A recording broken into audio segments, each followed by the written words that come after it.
The Indian military is willing to provide operational and cybersecurity training to the armed forces of the Philippines as the two nations further deepen their defense engagement.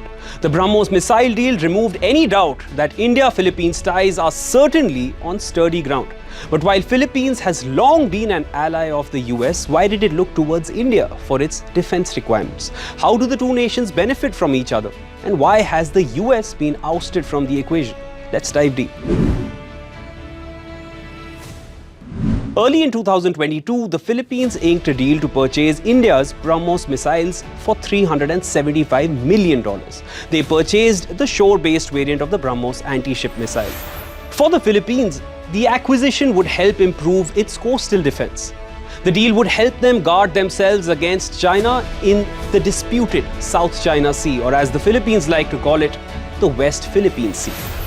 For India, a nation which has been one of the biggest spenders on defense equipment, the BrahMos deal was a very significant defense export. It was also a crucial springboard for expanding India's defense exports to other key regional states, especially Vietnam and Indonesia. The Philippines is one of the oldest Asian partners of the United States. The two nations even share a mutual defense treaty since 1951, and Philippines has majorly relied on US military aid in the past. But anti-American voices gained momentum in the Philippines during former President Rodrigo Duterte's term. US was accused of having a carrot and stick policy towards the Philippines. There were claims that in return for its aid, the US was exploiting Manila, keeping Philippines subservient to Washington's own designs instead of securing Philippine interests.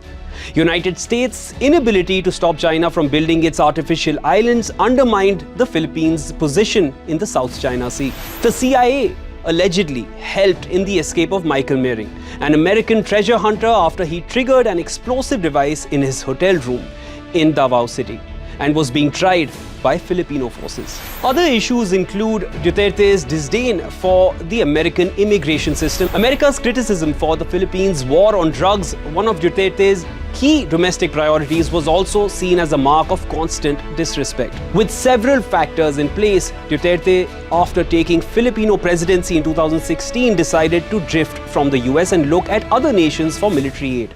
Talks for the BrahMos deal with India began in 2017 and were finalized in January 2022. China has rapidly expanded its defense and military capabilities in South China Sea, which has made the Southeast Asian claimant countries very vulnerable. This has forced them to reach out to like-minded countries like India for further strengthening the bilateral ties, especially in the realm of defense. There is an attempt by the Philippines to also diversify its major arms suppliers and look for other exporters besides the United States and South Korea. Whether it's the line of actual control or the West Philippine Sea, both India and Philippines face issues with China.